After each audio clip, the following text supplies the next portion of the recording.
할렐루야 성도님 여러분 반갑습니다. 유튜브 성도님들도 반갑습니다. 오늘 하나님께서 주신 말씀 히브리서 9장 11절에서 14절까지입니다.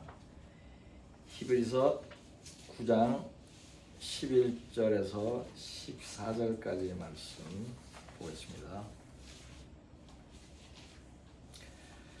제가 봉독하겠습니다.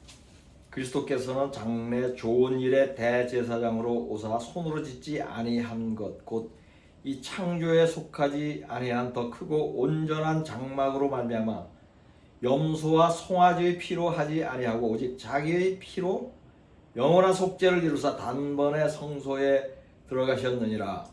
염소와 황소의 피와 및 암송아지의 죄를 부정한 자에게 뿌려 그 육체를 정결하게 하여 거룩하게 하거든 하물며 영원하신 성령으로 말미암아 흠없는 자기를 하나님께 드린 그리스도의 피가 어찌 너희 양심을 죽은 행실에서 깨끗하게 하고 살아계신 하나님을 섬기게 하지 못하겠느냐. 아멘. 성경은 피 흘림의 역사를 기록한 책이라고 말할 수 있을 정도로 피를 흘리는 장면이 많이 나옵니다. 창세기에 아벨의 피로 시작하여서 개인적인 살육과 또 전쟁으로 흘리는 피가 무수히 많습니다. 그리고 예수의 피 흘림도 있었습니다.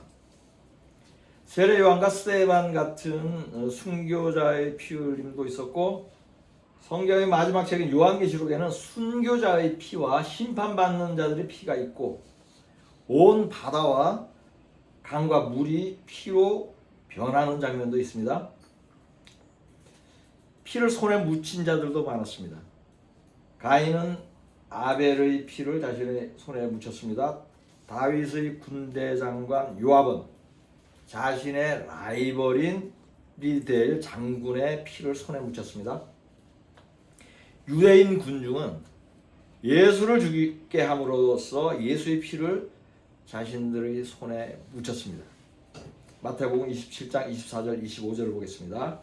빌라도가 아무 성과도 없이 도리어 밀란이 나려는 것을 보고 물을 가져다가 무리 앞에서 손을 씻으며 이르되 이 사람의 피에 대하여 나는 무죄하니 너희가 당하라. 백성이 다 대답하여 이르되 그 피를 우리와 우리 자손에게 돌릴지어다 하거늘. 아멘. 예수를 죽인 자들은 자신과 후손을 스스로 저주하였고 그 저주는 2000년 동안 응하고 있습니다. 그리하여 이들의 후손들이 많은 피를 흘렸습니다. 이들의 피 흘림은 성경이 기록하지는 않지만 역사가 기록하고 있습니다. 하나님의 심판으로 피 흘려 죽은 자들도 있고 억울하게 피를 흘리며 죽은 자들도 있습니다. 참 선지자들도 피를 흘렸고 거짓 선지자 수백 명이 함께 피 흘리며 죽임당한 일도 있었습니다. 열왕기상 18장 40절을 보겠습니다. 엘리야가 그들에게 이르되 바알의 선지자를 잡되 그들 중 하나도 도망하지 못하게 하라 하매 곧 잡은지라 엘리야가 그들을 기손 시내로 내려다가 거기서 죽이니라. 아멘. 선지자 엘리야를 대항하던 거짓 선지자 850명이 기손 강가에서 피 흘려 죽었습니다. 이처럼 성경에는 피를 흘리는 장면이 참으로 많이 있습니다. 피는 심판의 의미가 있습니다. 피는 죽음을 연상케 하죠. 피는 두려움과 공포를 느끼게 합니다. 피는 부정적인 의미로 주로 사용이 됩니다. 세상 사람들이 피 흘렸다, 피 부었다는 말을 하죠. 피 부었다는 말은 막 일이 잘 안 됐다는 뜻이에요. 안 좋은 일이 있었다는 의미입니다. 이처럼 부정적인 의미로 사용되는데 그럼에도 불구하고 성경은 좋은 의미로 말씀하는 피가 하나 있습니다. 그것은 예수 그리스도가 흘린 피입니다. 이 피는 보배로운 피입니다. 베드로전서 1장 18절 19절을 보겠습니다. 너희가 알거니와 너희 조상이 물려준 헛된 행실에서 대속함을 받은 것은 은이나 금같이 없어질 것으로 된 것이 아니요 오직 흠없고 점없는 어린 양 같은 그리스도의 보배로운 피로 된 것이니라. 아멘. 그리스도의 피가 보배로운 이유는 무엇이죠? 그 피로 인간이 대속함을 받기 때문이죠. 누군가의 죄를 대신하여 죽으려면 그 사람은 죄가 없어야 합니다. 사형수가 다른 사형수의 죄를 대신하여 죽지 못합니다. 자기는 어차피 죽을 거니까. 그리스도는 죄 없이 피 흘려 죽었으므로 대속의 능력이 있습니다. 그러므로 예수의 피는 보배로운 피입니다. 보배로운 피를 줄여서 우리가 보혈이라고 부르는 것입니다. 주의 보혈이 능력이 있습니다. 모든 피 중에서 구원의 능력이 있는 것은 예수의 피밖에 없습니다. 나의 죄를 씻는 것은 예수의 피밖에 없습니다. 다시 깨끗하게 하는 것도 예수의 피밖에 없습니다. 나를 희게 하는 것도 예수의 피밖에 없습니다. 그러니 예수의 피는 귀하고 보배롭습니다. 예수님의 설교 중에 매우 어려운 것이 하나 있습니다. 이 설교를 듣는 사람들은 예수님이 사람들에게 자신의 피와 살을 먹으라고 말씀했다고 믿습니다. 관련 성경 구절을 보겠습니다. 요한복음 6장 51절에서 60절까지를 보겠습니다. 나는 하늘에서 내려온 살아있는 떡이니 사람이 이 떡을 먹으면 영생하리라. 내가 줄 떡은 곧 세상의 생명을 위한 내 살이니라 하시니라.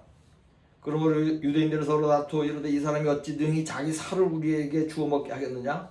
예수께서 이르시되 내가 진실로 진실로 너에게 이르노니 인자의 살을 먹지 아니하고 인자의 피를 마시지 아니하면 너희 속에 생명이 없느니라. 내 살을 먹고 내 피를 마시는 자는 영생을 가졌고 마지막 날에 내가 그를 다시 살리리니 내 살은 참된 양식이요 내 피는 참된 음료로다.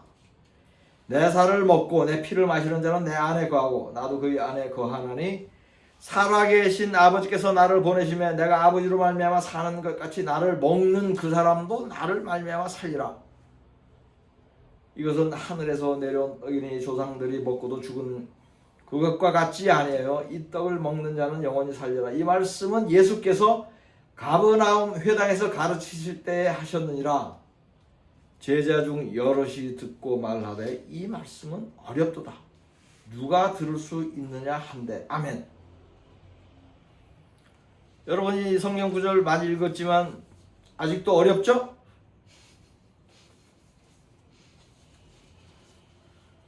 어려워서 풀어드리려고 합니다.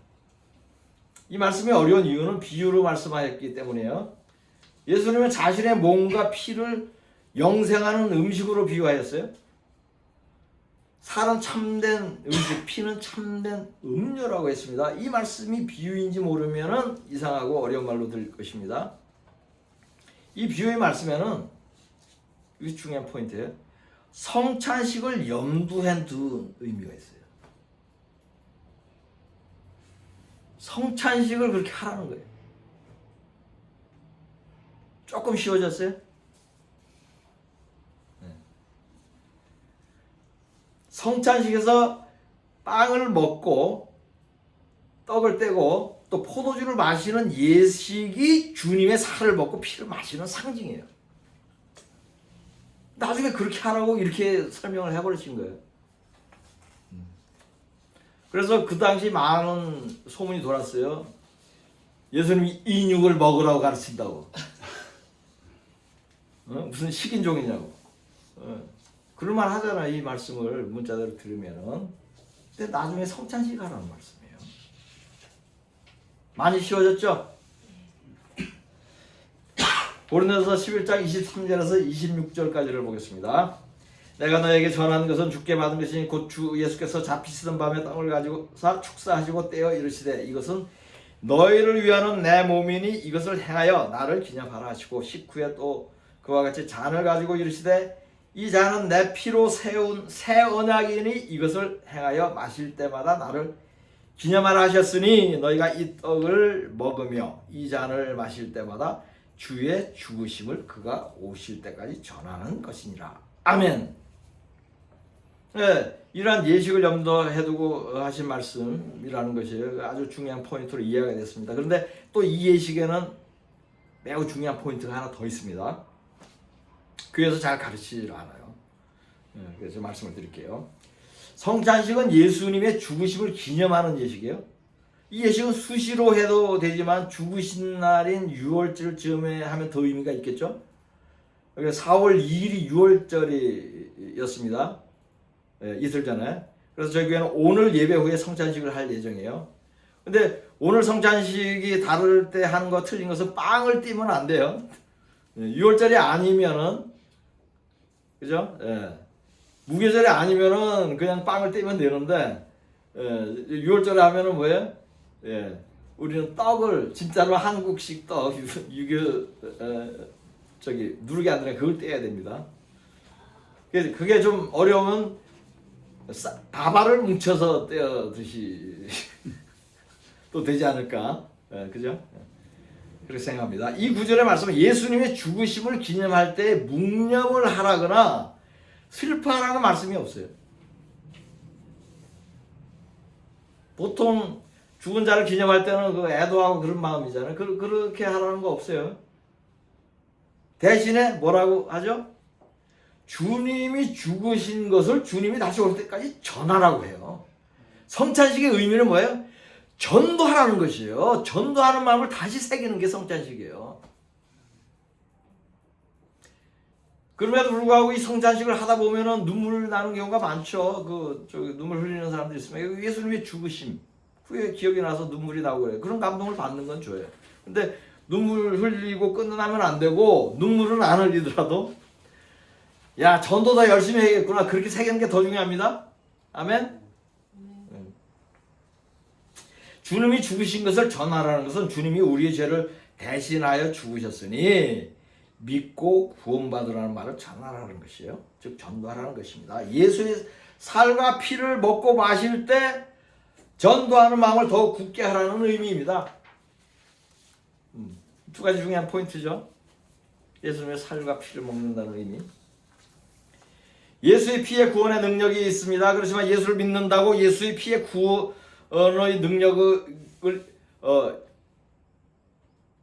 예수를 믿는다고 예수의 피에 구원의 능력이 있는 것을 믿는다고 자동으로 구원받는 것은 아니에요. 거기에는 조건이 있어요. 요한일서 1장 7절을 보겠습니다. 그가 빛 가운데 계신 것 같이 우리도 빛 가운데 행하면 우리가 서로 사귐이 있고 그 아들 예수의 피가 우리를 모든 죄에서 깨끗하게 하실 것이요. 아멘. 이 구절은 예수의 피는 우리가 빛 가운데 행할 때에만 효력이 있는 것을 보여줘요. 빛 가운데 행하면 예수의 피가 우리를 모든 죄에서 깨끗하게 하신다고 말씀합니다. 그러면 빛 가운데 행하는 것이 뭐예요? 그것은 진리대로 행하는 것이죠. 계명을 지켜 행하는 것입니다. 예수님의 생명에 들어가려면 무엇을 지키라고 했죠? 계명들을 지키라고 말씀하시죠. 성경은 예수도 믿고 계명도 지켜야 구원받는다고 말씀합니다. 마태복음 19장 17절과 요한계시록 14장 12절을 보겠습니다. 예수께서 이르시되 어찌하여 선한 이를 내게 묻느냐? 선한 이는 오직 한 분이시니라. 내가 생명에 들어가려면 계명들을 지키라. 아멘. 성도들의 인내가 여기 있나니 그들은 하나님의 계명과 예수에 대한 믿음을 지키는 자니라. 아멘. 예수를 믿고 하나님의 말씀에 순종하고 계명을 지키는 자들이 빛 가운데 행하는 것이고 이러한 자들에게만 예수의 피가 효력이 있는 것입니다. 그러나 많은 교회가 이것을 가르치지 않습니다. 예수를 믿는다고 고백만 하면 구원받는다고 가르칩니다. 한 번 구원은 영원한 구원이라고 가르칩니다. 이 가르침은 예수의 피를 무효화하는 것이에요. 예수의 피에 있는 구원의 능력을 무력화하는 것입니다. 참난된 것입니다. 예수의 피에는 구원의 능력 외에 또 다른 능력이 있습니다. 그것은 할례를 폐기시키고 유대인과 이방인을 하나 되게 하는 능력이에요. 에베소서 2장 11절에서 15절까지를 보겠습니다. 그러므로 생각하라. 너희는 그때 육체로는 이방인이요 손으로 육체에 행한 할례를 받은 무리라 칭하는 자들로부터 할례를 받지 않은 무리라 칭함을 받는 자들이라. 그때에 너희는 그리스도 밖에 있었고 이스라엘 나라 밖의 사람이라. 약속의 언약들에 대하여는 외인이요 세상에서 소망이 없고 하나님도 없는 자이더니 이제는 전에 멀리 있던 너희가 그리스도 예수 안에서 그리스도의 피로 가까워졌느니라. 그는 우리의 화평이신지라. 둘로 하나를 만들사 원수된 것과 중간에 막힌 담을 자기 육체로 허시고 법정으로 된 계명의 율법을 배하셨으니 이는 이 둘로 자기 안에서 한 세 사람을 지어 화평하게 하시고. 아멘. 이 말씀도 쉬운 말씀 아니에요? 풀어봅니다. 이 구절에는 두 가지 중요한 메시지가 있어요. 첫째, 할례는 폐하여졌다. 둘째, 이방인과 예수인이 예수의 피로 하나가 된다. 아멘. 자신의 몸에 피를 흘려서 구원의 증거로 삼은 것이 할례예요.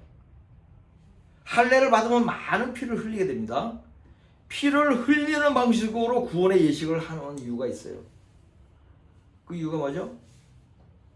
생명이 피에 있기 때문에. 레위기 17장 11절을 보겠습니다.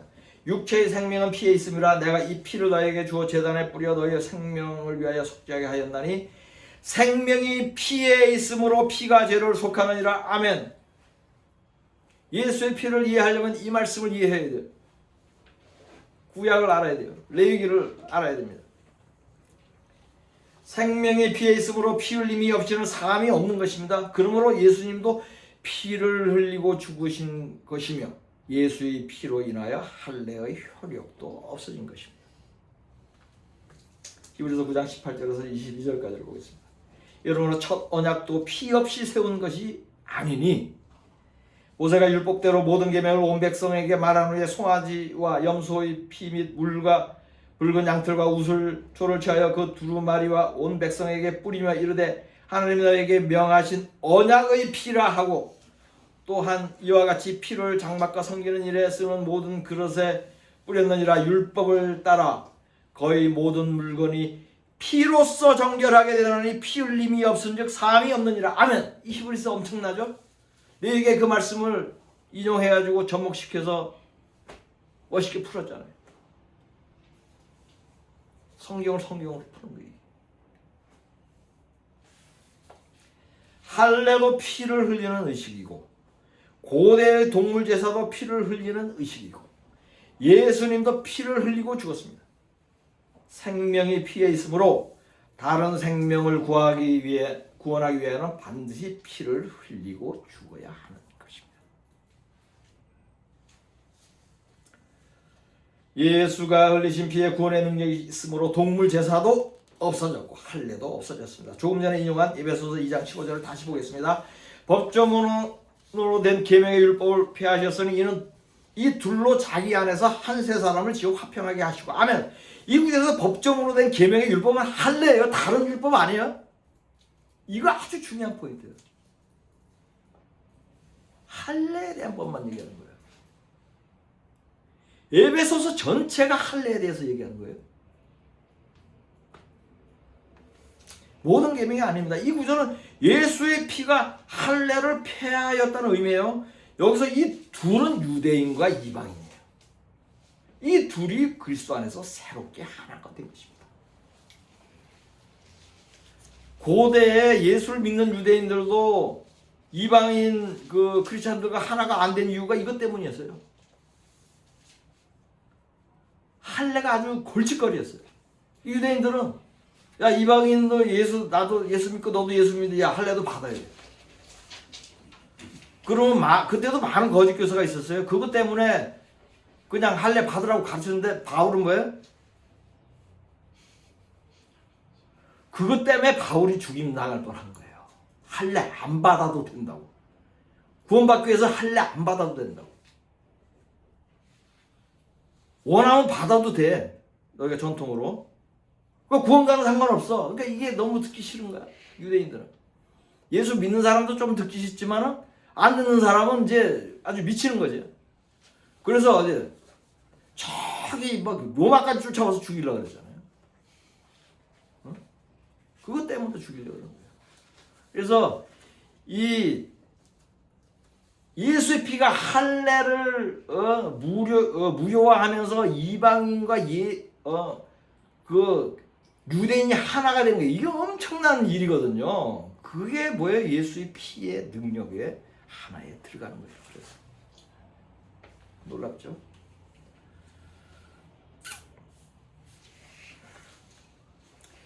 하나로 화목하게 될 수 있는 근거는 유대인과 이방인이 그것을 불화하게 하고 유대인과 이방인을 구분하고 불화하게 하던 할례가 예수의 피로 인해 없어졌기 때문이에요. 유대인과 이방인의 구분을 없앤 것이 예수의 피에 있는 또 하나의 능력입니다. 마지막으로 예수의 피의 능력 한 가지를 더 살펴보겠습니다. 예수님이 죽으실 때에 예루살렘 성전의 휘장이 찢어졌죠. 마가복음 15장 37절 38절을 보겠습니다. 예수께서 큰 소리를 지르시고 숨지시니라. 이에 성소 휘장이 위로부터 아래까지 찢어져 둘이 되니라. 아멘. 이 휘장은 성소와 지성소를 구분하는 휘장이에요. 성소는 제사장들의 출입이 자유롭지만 지성소에는 대제사장만 1년에 한 번 속죄일에 백성의 죄를 사함받기 위해 들어갈 수 있어요. 그러므로 휘장으로 구분해 놓은 것이에요. 예수님이 죽으실 때 성소의 휘장이 찢어진 것은 누구든지 지성소로 들어가서 하나님을 뵐 수 있게 되었다는 의미예요. 왜냐? 예수의 피로 영원한 속죄가 이루어졌으므로 그것이 가능하게 된 것이에요. 본문 말씀 히브리서 9장 11절에서 14절까지 다시 보겠습니다. 그리스도께서는 장래 좋은 일의 대제사장으로 오사 손으로 짓지 아니한 것 곧 이 창조에 속하지 아니한 더 크고 온전한 장막으로 말미암아 염소와 송아지의 피로 하지 아니하고 오직 자기의 피로 영원한 속죄를 이루사 단번에 성소에 들어가셨느니라. 염소와 황소의 피와 및 암송아지의 죄를 부정한 자에게 뿌려 그 육체를 정결하게 하여 거룩하게 하거든 하물며 영원하신 성령으로 말미암아 흠없는 자기를 하나님께 드린 그리스도의 피가 어찌 너의 양심을 죽은 행실에서 깨끗하게 하고 살아계신 하나님을 섬기게 하지 못하겠느냐. 아멘. 고대는 죄 있는 자는 지성소에 들어가지 못했습니다. 죄를 회개하지 않은 사람은 제사장일지라도 대제사장일지라도 지성소에 들어가면 죽었습니다. 그러므로 대제사장은 지성소에 들어갈 때 어떻게 했죠? 발목에 끈을 묶고 들어갔어요. 왜냐하면 죄가 있어서 하나님이 죽이시면은 가서 들고 나올 수가 없잖아요. 들어가면 죽으니까. 그래서 그 끈으로 끌고 내는 거예요. 그래서 발에 끈을 묶고 들어갔어요. 그래서 한동안 기척이 없으면 죽은 줄 알고 제사장을 끌어내야 하기 때문에 발목에 끈을 묶고 간 것입니다. 그러나 예수님의 피를 흘린 후로는 누구든지 지성소로 들어가 하나님께 고하고 하나님을 섬길 수 있게 됐습니다. 왜냐하면 예수의 피로 깨끗해졌기 때문입니다. 엄청난 예수 그리스도의 피의 능력입니다. 효력입니다. 누구든지 지성소로 들어간다는 것은 옛날처럼 제사장을 통하지 않고 직접 제사함을 받게 되었다는 의미입니다. 자기의 피로 단번에 영원한 제사장이 되신 예수를 바라보면 되는 것이에요. 히브리서 12장 2절을 보겠습니다. 믿음의 주여 온전하게 하시는 이인 예수를 바라보자. 그는 그 앞에 있는 기쁨을 위하여 십자가를 참으사 부끄러움을 개치 아니하시더니 하나님 보좌 우편에 앉으셨느니라. 아멘. 예수님은 육체가 찢김에 피를 흘렸습니다. 성소의 휘장이 찢어진 것이 그 육체가 찢어진 것이에요. 믿는 자들이 성소로 담대히 들어갈 수 있는 이유가 이렇습니다. 주의 몸이 찢기어 피를 흘렸기 때문입니다. 히브리서 10장 9절 10절을 보겠습니다. 히브리서 10장 19절 20절을 보겠습니다. 그러므로 형제들아 우리가 예수의 피를 힘입어 성소에 들어갈 담력을 얻었나니 그 길은 우리를 위하여 휘장 가운데 열어놓으신 새로운 살 길이요 휘장은 곧 그의 육체니라. 아멘. 지금까지 살펴본 예수의 피의 능력 세 가지를 정리하겠습니다. 첫째, 예수의 피는 죄사함의 능력이 있다. 둘째, 예수의 피는 할례를 폐하고 유대인과 이방인이 하나 되게 하는 능력이 있다. 셋째, 예수의 피는 하나님과 직접 대면하고 섬길 수 있게 하는 능력이 있다. 아멘. 우리는 기도 중에 예수의 피를 외칩니다. 예수의 피를 외치면 악한 영이 떠나갑니다. 예수의 피를 뿌리면 더러운 것이 근접하지 못합니다. 예수의 피의 사망을 이기는 권세가 있습니다. 영생의 능력이 있습니다. 예수 그리스도의 피가 죄인을 죽은 행실에서 깨끗하게 하고 구원합니다. 구원하는 능력은 예수의 피밖에 없습니다. 예수의 피의 능력을 노래하는 찬송가가 여러 개 있는데 그중 하나인 찬송가 252장의 가사를 제가 살펴보겠습니다. 1절부터 5절까지 다 살피겠습니다. 이 찬송가 가사를 들으시면서 예수의 피의 능력을 다시 한번 새기면 좋겠습니다. 나의 죄를 씻기는 예수의 피밖에 없네. 다시 정케하기도 예수의 피밖에 없네. 나를 정케하기는 예수의 피밖에 없네. 사죄하는 증거도 예수의 피밖에 없네. 나의 죄에 속하기는 예수의 피밖에 없네. 나는 공로 없으니 예수의 피밖에 없네. 평안함과 소망은 예수의 피밖에 없네. 나의 의는 이것뿐 예수의 피밖에 없네. 영원토록 내 할 말 예수의 피밖에 없네. 나의 찬미 제목은 예수의 피밖에 없네. 예수의 흘린 피 날 정케하오니 귀하고 귀하다. 예수의 피밖에 없네. 아멘. 예수의 피의 능력을 잘 정리한 찬송가 가사입니다. 오늘은 4월 4일이고 이틀 전인 4월 2일이 유월절이었습니다. 예수님이 십자가의 피를 흘리시고 돌아가신 날입니다. 이틀 전에 믿는 자들이 이날 유월절을 지키고 이어지는 7일간의 무교절을 지켜야 합니다. 7일 동안 누룩이 들어간 빵이나 과자를 먹지 않아야 합니다. 누룩은 죄를 상징합니다. 죄를 멀리하라는 의미로 누룩이 들어간 빵을 먹지 말라고 한 것이에요. 하나님의 절기는 지금부터 지켜야 합니다. 성경은 분명하게 세세토록 절기를 지키라고 말씀합니다. 유월절은 구원의 시작을 의미하는 절기이고 초막절은 구원의 완성을 의미하는 절기입니다. 두 절기가 가장 중요합니다. 시작이 없으면 끝도 없습니다. 유월절에는 누룩이 들어가는 음식을 먹지 않아야 하지만 초막절에는 누룩이 들어가는 음식을 먹어도 됩니다. 지금은 무교절 기간입니다. 혹시 절기와 절기의 의미를 몰라서 빵을 드시고 있는 분들은 무교절의 남은 기간인 4월 8일 해질 때까지라도 누룩이 들어간 빵을 드시지 말 것을 당부합니다. 설날이나 추석 같은 사람의 명절도 지킨다면 하나님의 명절은 더욱 더 잘 지켜야 할 것입니다. 본문 말씀으로 설교를 마치겠습니다. 그리스도께서는 장래 좋은 일의 대제사장으로 오사 손으로 짓지 아니한 것 곧 이 창조에 속하지 아니한 더 크고 온전한 장막으로 말미암아 염소와 송아지의 피로 하지 아니하고 오직 자기의 피로 영원한 속죄를 이루사 단번에 성소에 들어가셨느니라. 염소 황소의 피와 및 암송아지의 죄를 부정한 자에게 뿌려 그 육체를 정결하게 하여 거룩하게 하거든 하물며 영원하신 성령으로 말미암아 흠없는 자기를 하나님께 드린 그리스도의 피가 어찌 너희 양심을 죽은 행실에서 깨끗하게 하고 살아계신 하나님을 섬기게 하지 못하겠느냐. 아멘.